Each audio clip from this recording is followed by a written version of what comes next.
PW Live right now. Big Daddy.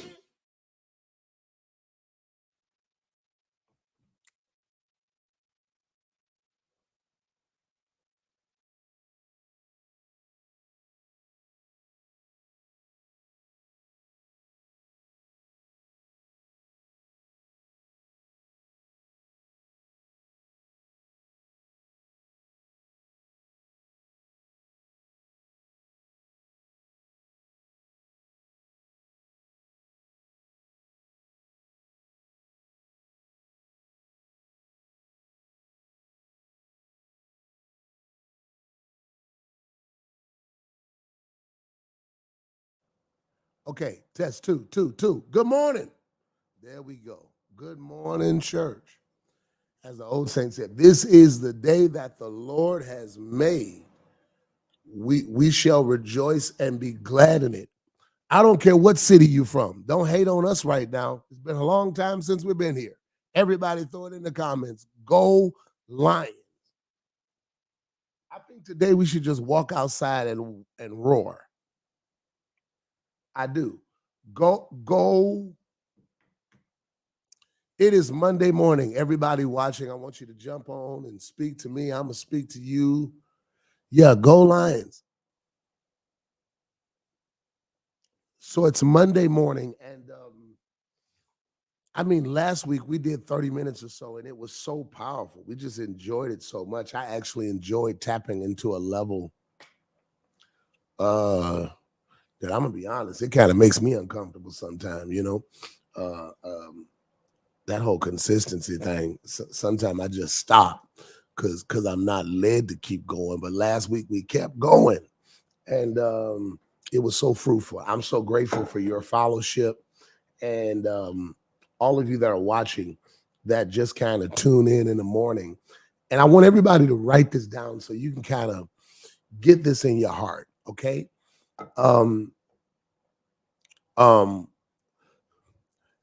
This is not meant to be a prayer live. More than anything, a morning devotional. It's really desired to get your head and your heart ready for the day.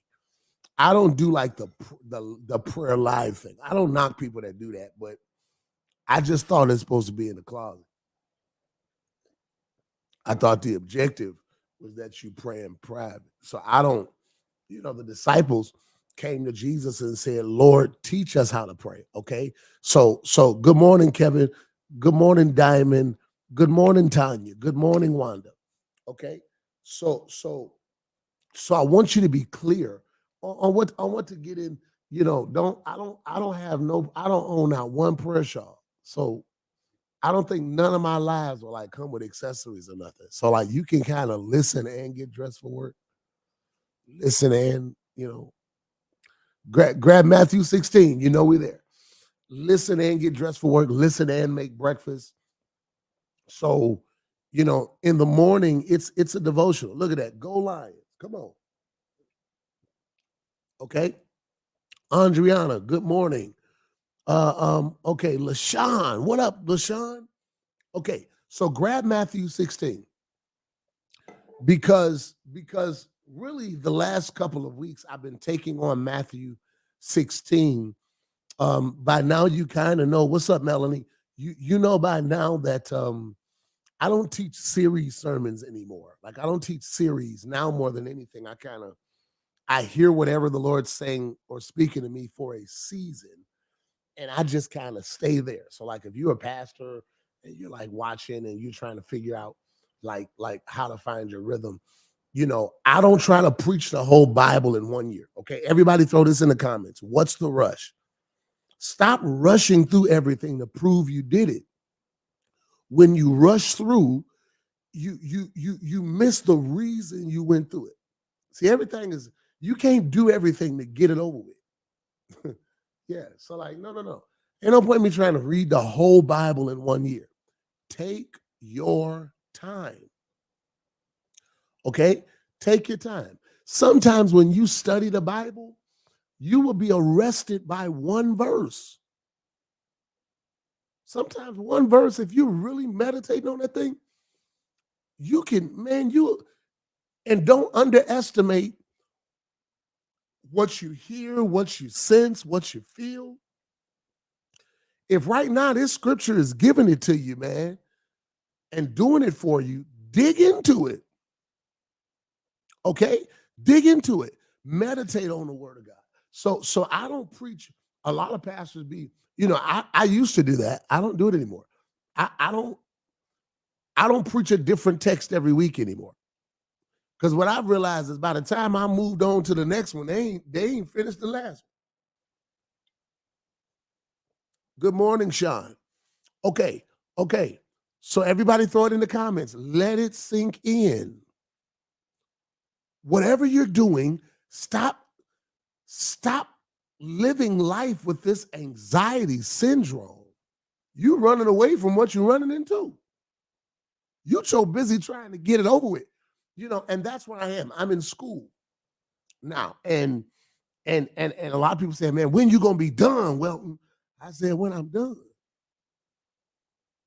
Well, how many classes you taking? As many as I feel like taking.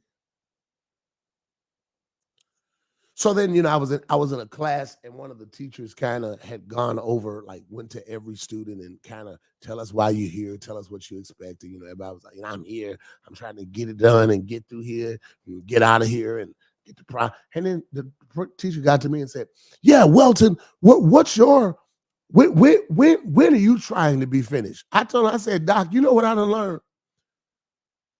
We're going to be ever learning if we smart. So ain't no point in rushing through it. I told him while other people are trying to get it done, I'm just trying to get it. And hear me, when it comes to your Bible, when it comes to your faith, you got to approach life the same way. Stop going through everything trying to get it done. No, don't get focused on getting it done. Focus on getting it. And so for me, sometimes getting it is not taking 4 classes. It's focusing on a solid 2. I can ambitiously get through 4. But in order to get it, are you hearing what I'm telling you? So that's why we've been in Matthew 16. I've been in Matthew 16 now, I want to say since New Year's Eve. I really do. Okay. And Pastor, why do you do that? Pastor Mosley, good morning, man. You know I love you. Kenyatta Rogers, I miss you. Yeah, the lesson is in the journey. If you're so busy trying, the reason you take a road trip is to sightsee. That's the purpose. Stop committing to this anxiety syndrome. It causes you not to appreciate what you're presently processing through. The process is not your enemy. The process is your friend. So stop approaching it trying to get it over with. So yeah, I preach the same message for the whole season. And I'll be sick of preaching it. I'm gonna be honest with you. I ain't gonna lie to you. I'll be sick of preaching. I'll be mad sometimes. I wake up in the morning. What you want me to say? This.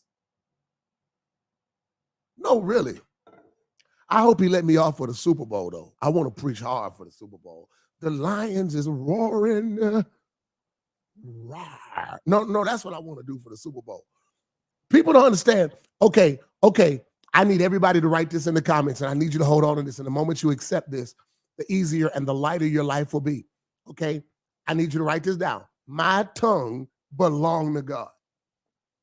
I can only say, see, contrary to what most people think, the pulpit is not a place of free speech. You got to say what he tell you to say, which is why you got to follow the leader. Okay, we're in Matthew 16. Jesus in Matthew 16, his teaching changes tones because now following him is not fun, and he's not looking for followers for fun. Jesus was not a people pleaser. Jesus was not a need meter. Jesus was, please write this down. Jesus was not well liked. Y'all got this image of Jesus, man. That's why it's hard for you to represent him, because you can't even realize it. You're like the disciples on the ship. It's a bird. It's a plane. Jesus said, no, man, it's me. Did y'all put that in there? Jesus was not well liked. That's how he got crucified.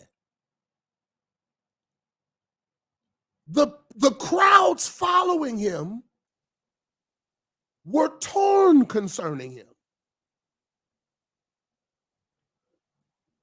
You got to stop thinking being like Jesus is being understood. Jesus being misunderstood ultimately got him killed.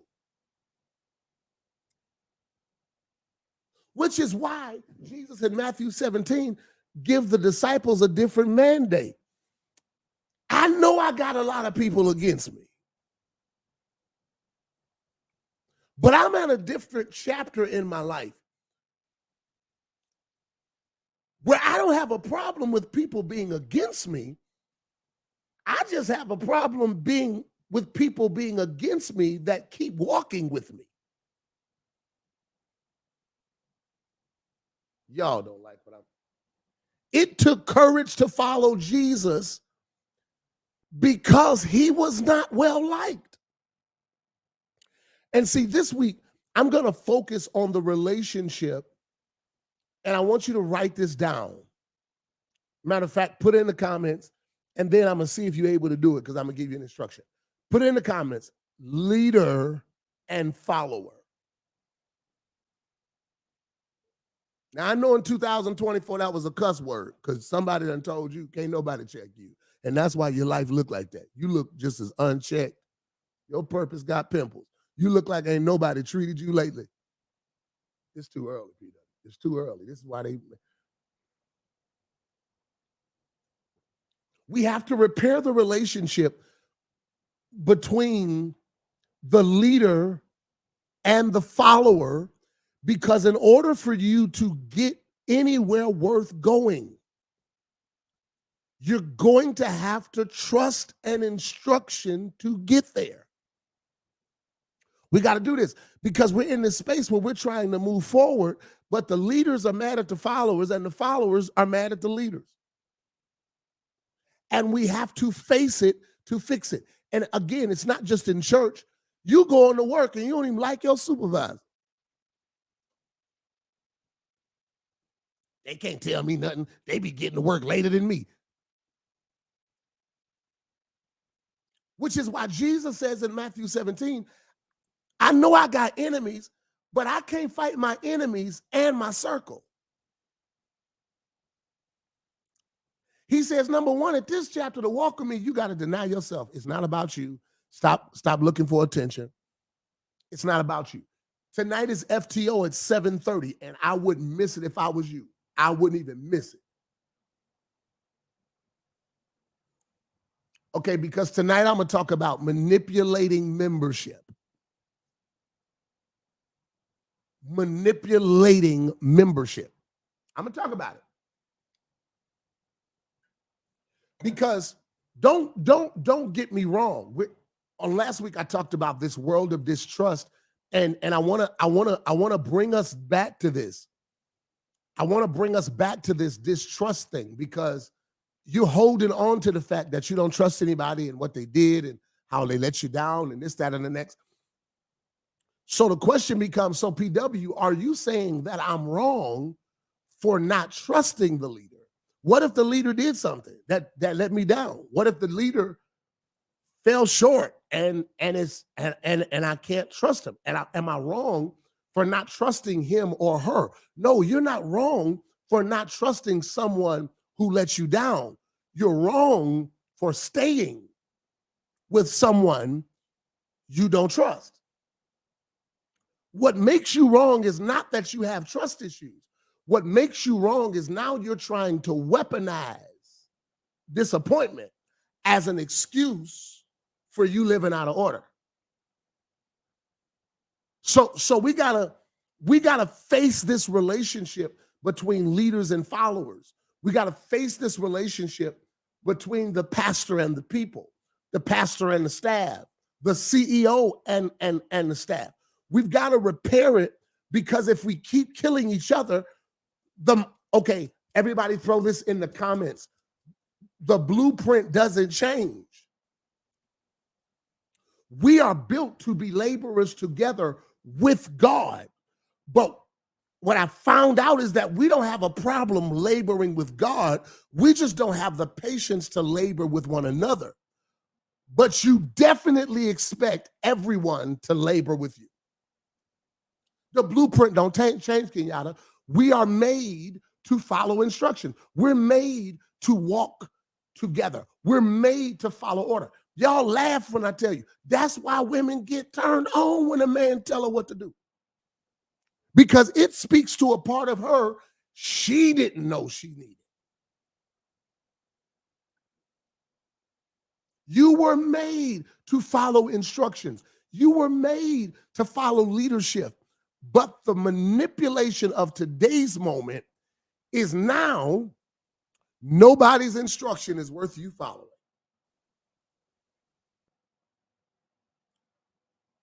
Nobody's leadership is good enough for you to submit to.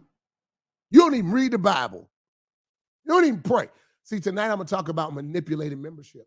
I got an email last week. Okay, and I want everybody to just write this down. Haven, good morning. I need you to write this down. God tests teaching. God tests teaching.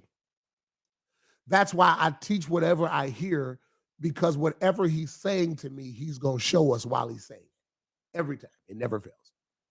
God tests teaching.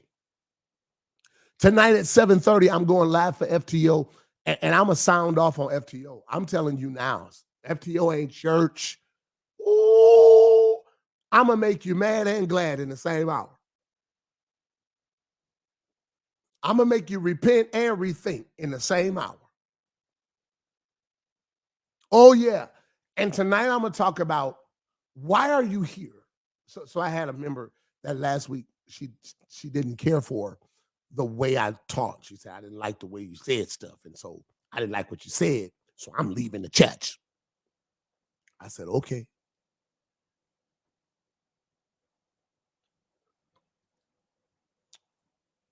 I did church yesterday. We did church good yesterday, Kenyatta. Ooh, that was good.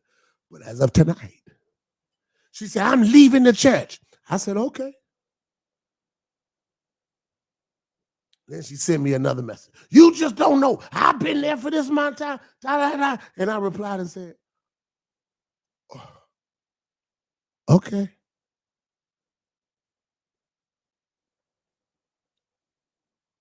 You. So then she went and telling me how much money she gave and stuff. Baby, you gave that to the Lord. Didn't you? But tonight I'm going to read the entire email exchange. I'm not going to put her name out there, and I'm not attacking her. I believe people are deceived. What was the first word Jesus shared on the cross? Father, forgive them. Everybody throw this in the comments. They don't know better. What I'm learning is that there are a lot of people in this hour. You're really deceived. You are deceived in a mug. That's why nobody can tell you you're wrong. You can't see it from nobody else's lens. You are out there on the Isle of Patmos, strong and wrong. And my prayer for you is, Lord, help them see it. So tonight I'm gonna read the email exchange, man. Pastor, why are you gonna do this? Because, okay, everybody throw this in the comments, please. I'm trying to get this, because we got to repair this. Leaders are people. Mo, leaders are people. What make you think, because I'm a pastor, you got a right to inbox me this? Do you know mishandling access is abuse? You don't send me 7 messages of your opinion when I can break you with 1 message of mine. Leaders are people. Leaders are human. So you've got to stop acting like human leaders are not worthy of leadership because they struggle with something. That's what's got us stuck. You keep being mad at the leaders. Do you look at every leader you choose? If you look at the agenda of the day, they're making our heroes human. How are they doing that? They showing y'all they people. And then once y'all figure out they people, y'all say, see, that's why I can't follow nobody. What time is it? Okay, I'm going to wrap up. So we have to repair this relationship between the leader and the follower. You don't just, watch this, to fulfill your life's purpose, you don't only have to listen to God. You have to listen to the people he sent you to.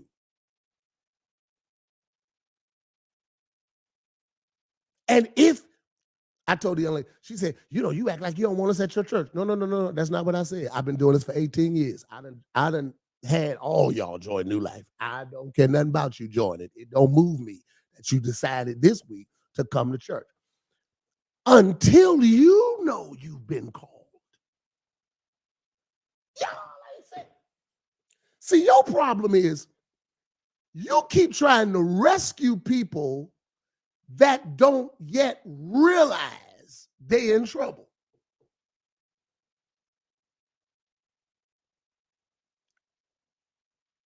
Now, here's what's crazy, Tanya.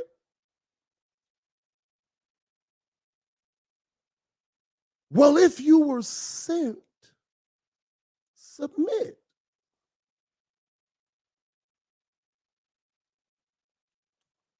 But if you weren't sent, it's only a matter of time anyway. That goes for, and that's not church membership, guys. This goes for every person sent into your life, whether it be somebody you dating, whether it be an employment situation. This is why Jesus, if I ain't got into it, I'm going to deal with it Wednesday, verse 13 of Matthew 16. When Jesus, after all the criticism and confusion, he walks in to the disciples and says, what they saying about me?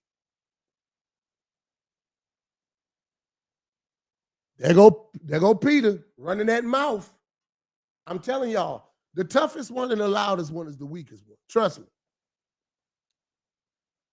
The toughest one and the loudest one is the weak one.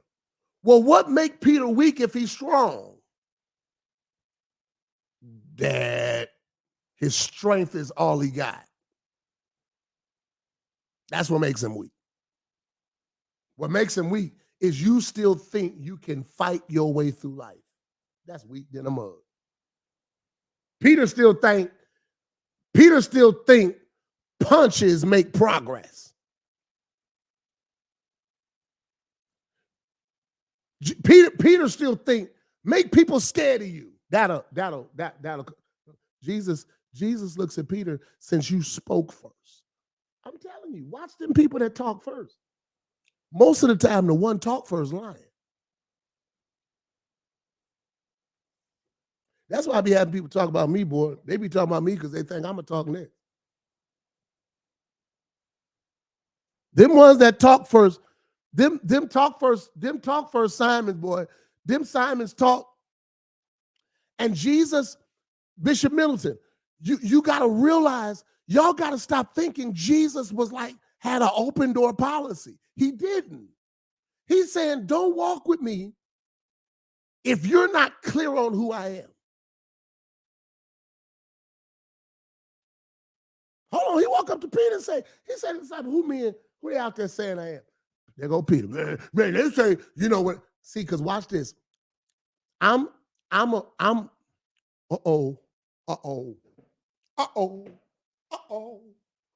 get in trouble. I'm afraid of any nigbot. That's the other thing. She put that in email. She said, you said a word and I didn't like that. I'm gonna have to leave your church. Well, baby, leave now, because this word is gonna flow. Nigbot, it's gonna flow. So I want you to.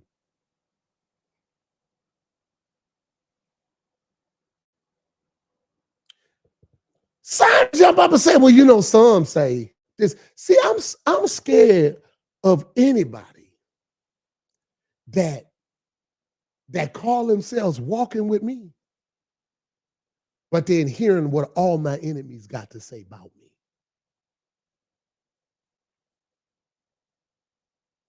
Oh my God. Peter, Simon at the time, he says, you know how many pastors, you know what it's like to have that member sitting in your church, to have that friend sitting in your house.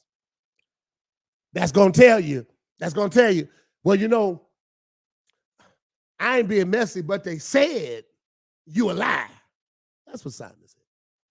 They saying you fake. Now, you know, I love you, Jesus, but they telling me that you's a false prophet. And Jesus walks up to Peter. Look at the Bible, it's right there. Jesus walks up to Peter and says, I don't care that they're confused about me because they're not walking with me.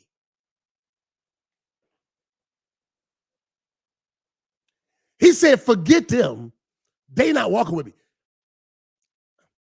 It doesn't bother me when people who don't know me don't know me.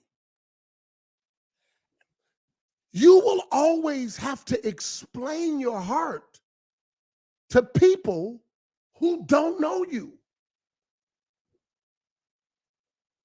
He said, I'm not worried about what people in the crowd have to say.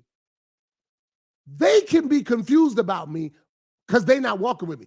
He said, forget what they saying. Who do you say I am? This is going to be too much to comment, so you might have to open your mouth and confess it. Shout in this chapter, the people in my circle cannot be confused about who I am. Because if you're confused about who I am and I surround myself by it, I might slip up and believe you.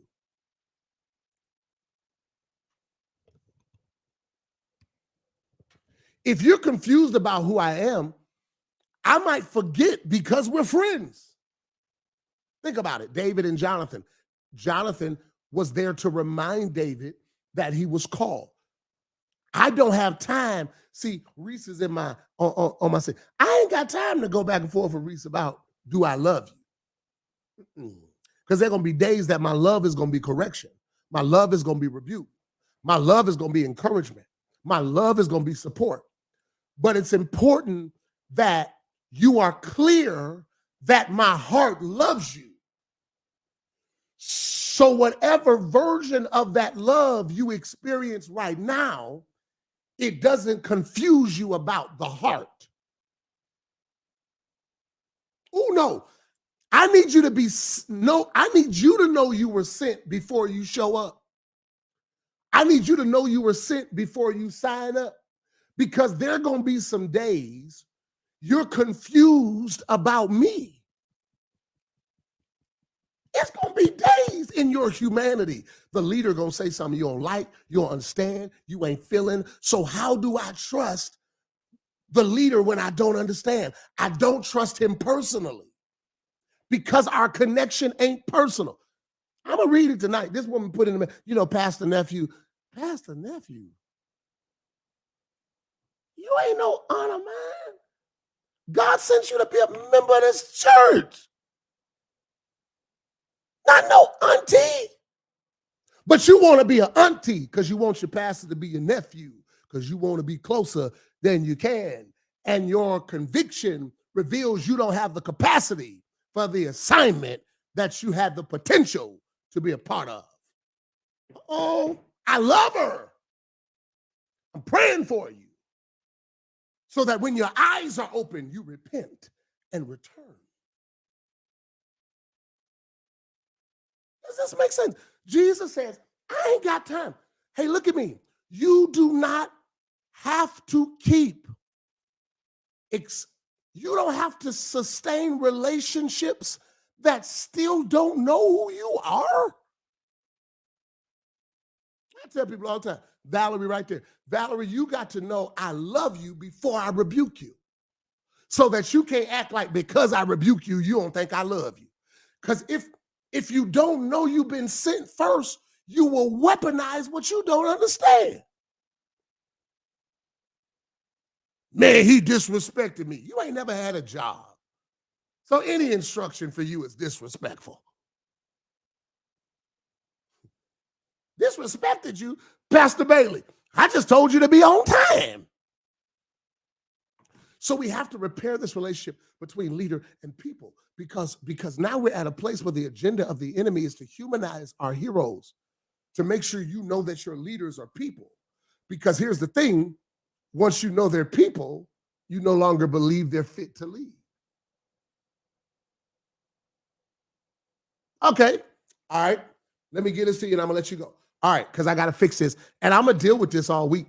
So don't worry, I'm gonna dig into it. So be ready. But tonight at FTO 7:30, I want you to jump on. Let's dig in. But here's the thing: I want you to ask the question. I dug into this yesterday.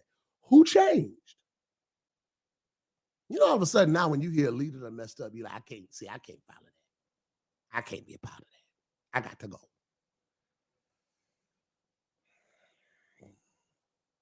I would be a part of church, but I don't know. I don't have time. Who changed? Now, when it comes to leadership and fellowship, Jesus got his humanity out the way to tell the disciples in Matthew 16, I need you to know before we get started that I'm not going to give you any attention. Tonight, I'm going to talk about manipulated membership because a lot of pastors never get to respond about how they feel when members manipulate their presence. You left this church 5 years ago. You done talked about me and this whole church like a dog, but your grandma died, and she talked about this church like a dog. That's probably why nothing, because y'all don't believe that either. Y'all think y'all can talk about the man of God, the people of God, and it don't take a toll on your health and your life. A lot of people I be seeing going through, y'all be talking about some, that's hardship. No, baby, that's not hardship. That's harvest. Okay? As a man, okay, be not deceived. God is not mocked. Whatsoever a man soweth, that shall he also reap. I'm going to talk about it tonight because y'all got to stop thinking pastors got to take it because they pastors. Oh, yeah, you can't stand this church. You can't stand this pastor, but your auntie died, and ain't none of y'all got a church home because y'all all hate the pastors until one of y'all die. Like when one of y'all die, oh, pastor, oh, Bailey, talk back to me. Oh, I'm going to talk about it. Oh, pastor, but you know he loved you.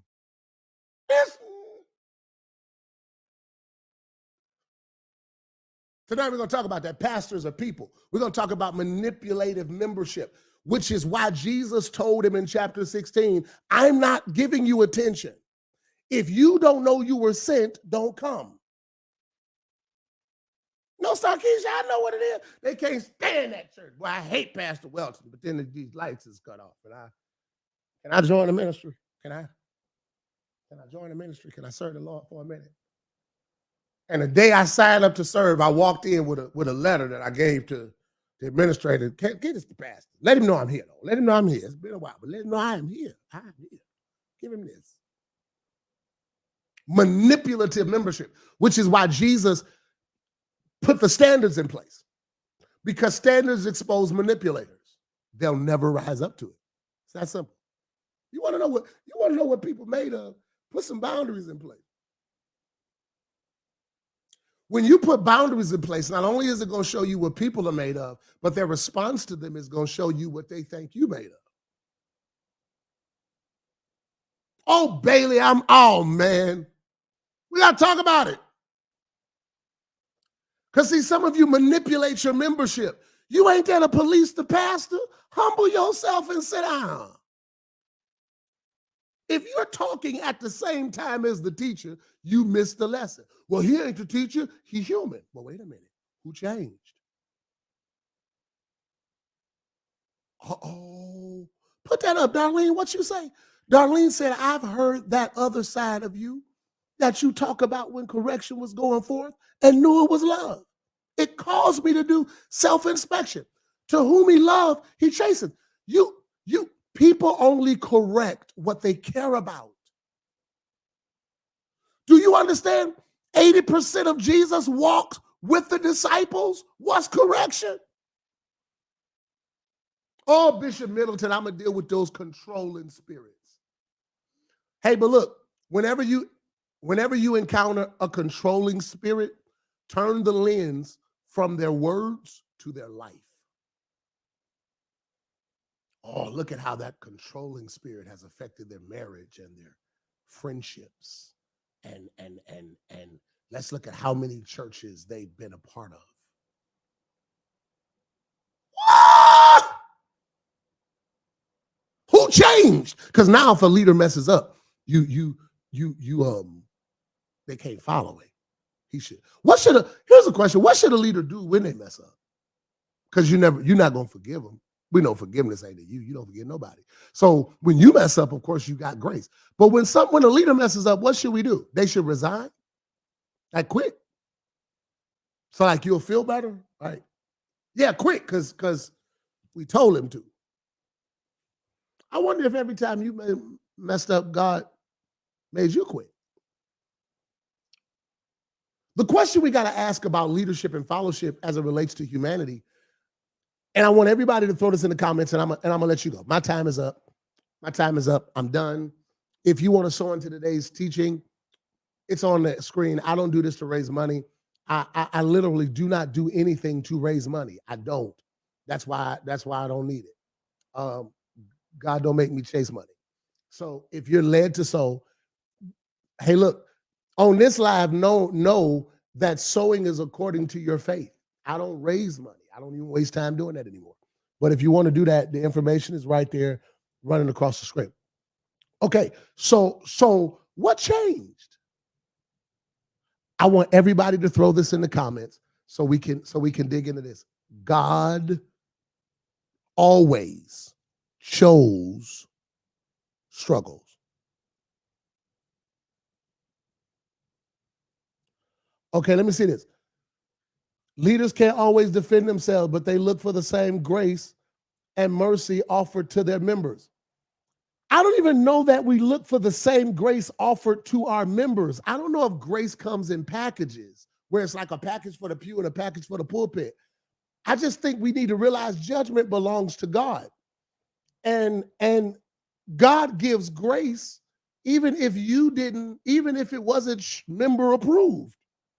Like, I think a lot of us think that how God handles people has to be done in front of us for it to be done. When you look at scripture, God always shows people with a struggle. No, not a little bit of struggle. Some of y'all said troubles. I said struggle. Struggle. Because, okay, the metric is can't nobody tell you nothing because they all struggling with something. How you gonna tell me something and then you got an issue? Well, if that was the case, Israel would have never gotten out of Egypt. Because the first thing y'all would have said is, how am I supposed to follow a man can't even talk? Every leader God chose had a struggle. Moses was to tell Pharaoh to imagine if you was in Israel that day, and then in the middle of you working and trying not to get a whooping. Right now, this one get up there, people of Israel. The Lord has sent me to speak for you. Man, if you was there, I'm not following no nigga can't talk. He can't even talk to me. How you gonna talk to Pharaoh? You know that's how you would have responded. Because you would have used, how about this? God is not, y'all ain't gonna like this, and I want you to hold on to it because I'm gonna dig into it. Bishops, pastors, apostles, God ain't never had a problem with a leader that had a struggle, because every leader he chose struggled greatly. Moses could not talk. God called him to speak. Okay, David, matter of fact, Noah. I'll deal with these narratives this week. Maybe I'll deal with it Wednesday. Go read Genesis 9. Noah, the man that saved the world, built the ark for a storm he never experienced. And then once he built this ark, preserved humanity, God then brought him into the greatest chapter of his life. Noah was a builder, so his greatest battle was boredom. I tell the people who are rolling with me that we need to take a look at Galatians 6:1 out the Bible, because it's only for the people and not the pastor or leader. Come on. Come on. Okay, so wait. So Noah built the ark. Hey, one of the greatest battles for any builder is boredom. Every leader had a struggle.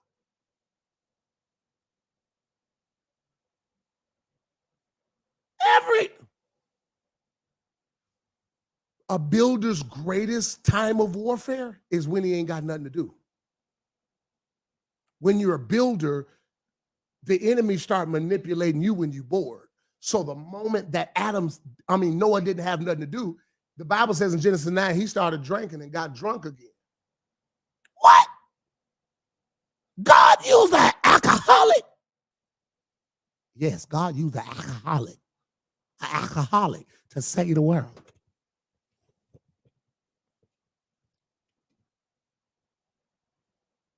All right, I'm gonna stop. No, really, I've learned. I told him in church yesterday, I'm learning how I work even in the rhythm of the spirit. Man, I can flow and pour and flow and pour and flow and pour. I can do this all day. I tell people I don't study to preach. I study to live. I'm just sensitive to what the Lord wants me to say in this season. So because of that, one thing I've learned is that I'm never going to be finished, for real. So since I'm never going to be finished, I'm going to just stop. Tonight at 7:30, everybody throw it in the comments, FTO. I need you to help me. If you're with me, deny yourself, take up this cross, follow. I need you to help me. I need you to help me spread the word about FTO tonight, okay? I'm trying to commit to this consistency, so I'll be back for 30 minutes or so on Wednesday. We're going to look at Genesis 9, human leaders. God chose an alcoholic to build. He chose a man that could not talk to speak. Read 1 Kings 1. When they thought David was dead, the man after God's own heart, they wouldn't show David was dead, and they didn't have heart monitors or life support. They didn't have no technology, nothing to hook him up to. So they was in there looking at, is he dead? They said, we don't know if he's dead. They said, go in there and check. I ain't going there and check. I ain't going to wake him up. They said, go in there and check. They said, well, how are we going to figure out if he's dead or not? We don't know if he's dead or not. So then one of the servants had an idea. He said, I got a suggestion. They said, what? They said, go down there to the hood and get one of them beautiful virgins, because David loved women. This is a little too deep for the morning, Vanessa. Maybe this is for thinkers only. Was David's desire for women a problem for God? Come on, Kenyatta. Or, come on.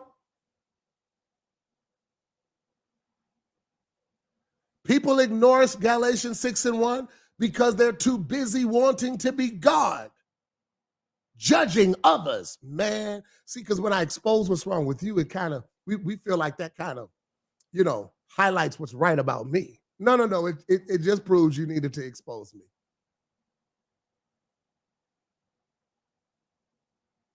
All right, I'm done. I'm going to stop. Because again, I can keep going. Read 1 Kings 1 and 1 by yourself. If you're sowing, go ahead and sow. Today, I need you for the entire day to follow instructions. Be sensitive to instructions, no matter where they come from. If it's your leader, whether it's work, whether it's school, whether it's your wife, because they tell me when you're married, the wife is the boss. That's what they tell me. I don't know if I believe that, though. I'm telling you now, when I get married, I'm boss up on her. Go, this is my house. Talking about you sleeping on the couch. I'm not sleeping on the couch. I didn't buy the couch to sleep on. Like, you can sleep on the couch. See, this is what I need to get on. Y'all be blessed all throughout this day. Tonight at 7:30, I'll be live for FTO. Today, release your need to be God. If you don't trust him, you're not wrong for not trusting him, but do something with it. You have to choose to either trust or choose to leave. I am not saying that teachers don't mess up. And I'm not saying that when a teacher does something that disappoints you, you're supposed to act unaffected. That's not what I'm telling you. I'm saying that if you do not trust the teacher, you will not get anything out of the class. If they let you down, I'm not telling you hold them up. I'm saying stop following them. If you clear, I don't trust them. Let's be clear. And I want to your inability to trust them is not just a reflection of what they did. It's also a reflection of who you are. It's a reflection of your maturity. And it's also a reflection of your spirituality. Because people mess up, and contrary to your belief, when they mess up, God doesn't fire them. He refines them and he uses them again. Because the leader you're mad at, God knew they was going to mess up when he chose them. So the mess up couldn't have been a factor for God. But obviously, it was one for you. If you don't trust them, you're not wrong for not trusting. You're wrong for staying and not following. Stop using disappointment against people. Stop holding on to what somebody else did as a weapon to make you feel like you're pure. Huh? If you ever did some stuff that ain't nobody found out about, that means you in the same line and need the same grace. Happy Monday. Goodbye. I'm sorry. Come back. Come back. I'm sorry. Father, bless this day. Bless every life assigned to this live. And I pray that as we go through this Monday matures us. I pray that this live clears off our lenses, that we may see life and people differently, so that we might glorify you in every place that purpose sends you. Be blessed in every place that the Lord takes you today. No, I'm done for real.